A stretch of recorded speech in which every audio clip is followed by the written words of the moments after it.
মরুটিয়া থানার ভিলেজ পুলিশের অভিনব উদ্যোগ। চারিদিকে যখন সিভিক পুলিশ ও ভিলেজ পুলিশদের নামে কুৎসা ও অপপ্রচার চলছে, তারই মাঝখানে এক অভিনব উদ্যোগ নিচ্ছে ভিলেজ পুলিশ। নদিয়া জেলার মরুটিয়া থানার কর্মরত ভিলেজ পুলিশের এক অভিনব উদ্যোগ নিল ওই এলাকার গরিব ও দুস্থ ঘরের ছেলেদের ফুটবল প্রশিক্ষণ দেওয়ার। এই ভিলেজ পুলিশের বাড়ি মরুটিয়া থানা এলাকার মরুটিয়া দাসপাড়াতে মিঠুন দাস নামে পরিচিত। ওই ভিলেজ পুলিশ তিনিও ছোটবেলা থেকে খেলার সঙ্গে যুক্ত ছিলেন, তাই তিনি থানার কর্তব্য পালনের মাঝে অবসর সময়ে তিনি মরুটিয়া এলাকা ও আশেপাশের গ্রামের ছেলেদেরকে নিয়ে মরুটিয়া হাসপাতাল মাঠে প্রশিক্ষণ দেওয়ার প্রতিদিন ফুটবল খেলার। মিঠুন দাস তিনি দাবি করেন যে তাদের একটি ক্লাব আছে, মরুটিয়ার সবুজ সংঘ। মরুটিয়া সবুজ সংঘ তিনি বলেন ওই এলাকা সীমান্তবর্তী এলাকা হওয়ায় ওই এলাকার বেশিরভাগ মানুষই কৃষি কাজ ও পরিযায়ী শ্রমিকের কাজ করেন।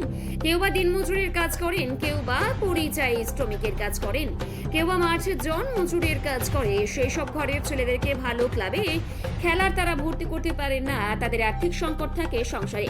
তাই সেই সব দুস্থ গরিব ছেলেদের কথা মাথায় রেখেই তিনি এক অভিনব উদ্যোগ নিয়েছেন যে বিনা পয়সায় ফুটবল খেলা প্রশিক্ষণ দিচ্ছেন। তিনি এটাও দাবি করেন যে তাদের ক্লাব আছে, কিন্তু তিনি প্রশাসনের কাছ থেকে কোনো আর্থিক সুবিধা পান না। ফুটবল খেলার সামগ্রিক জার্সি, জুতো এবং ফুটবল কেনার সামর্থ্য থাকে না তাদের কোনো সময়।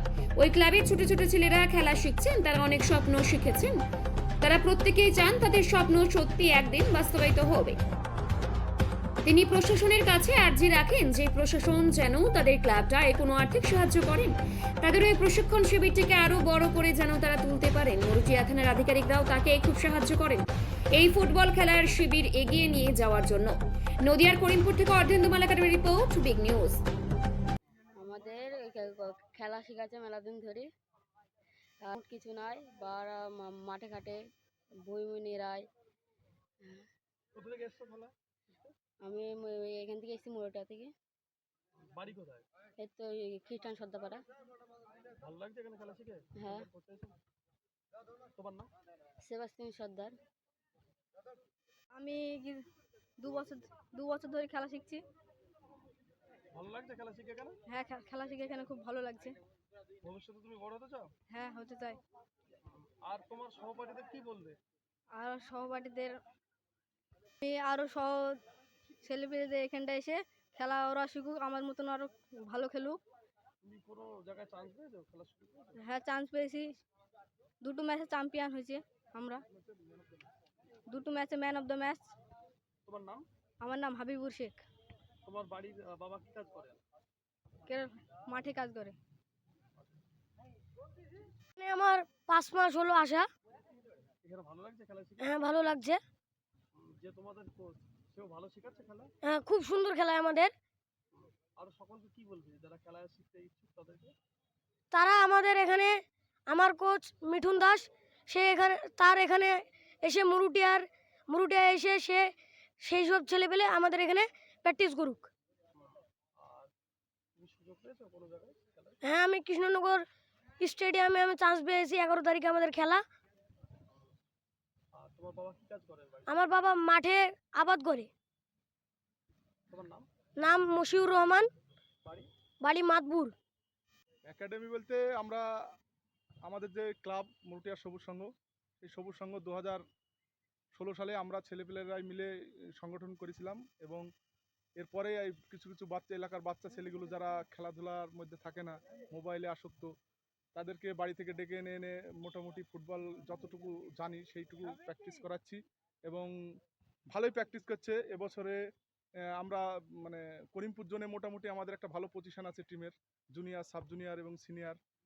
বিগত 2 বছর করিমপুর জোনে ফুটবল খেলা হয়নি, যার জন্য কোনো সেইভাবে হয়নি। তো এই বছর থেকে আবার করিমপুর জোনে ফুটবল খেলাগুলো শুরু হচ্ছে। আমি চাইবো প্রত্যেক মাঠে যাতে এইভাবে খেলাধুলোগুলো হয়, এবং ছেলেপেলে বাচ্চারা যেরকম মোবাইল আসক্ত আছে, মোবাইল ছেড়ে যেন মাঠে নামে, এবং আরও ভালো যেন টুর্নামেন্টগুলো খুব শক্ত শক্ত টিমের সঙ্গে লড়াই হয়।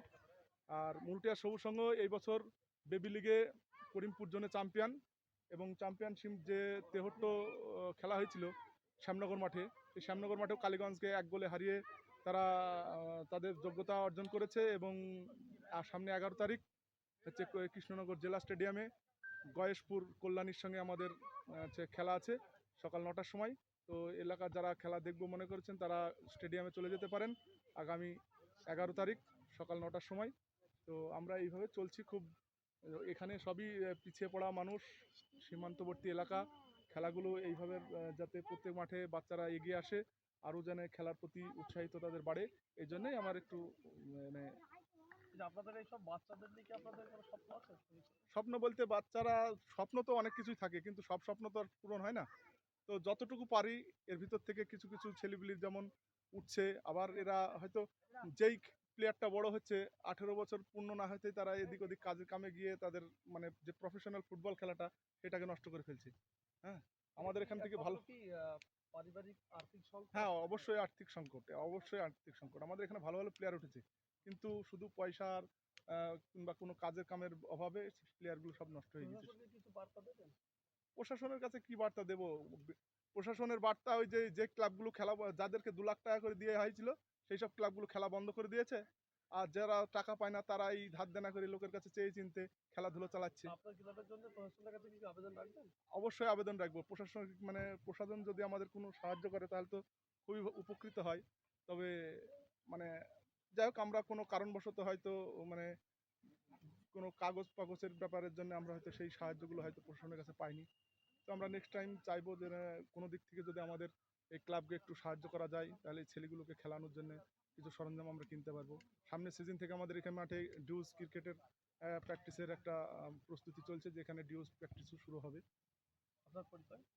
আমি মিঠুন দাস, মুরুটিয়া সবুজ সংঘের গেম সেক্রেটারি।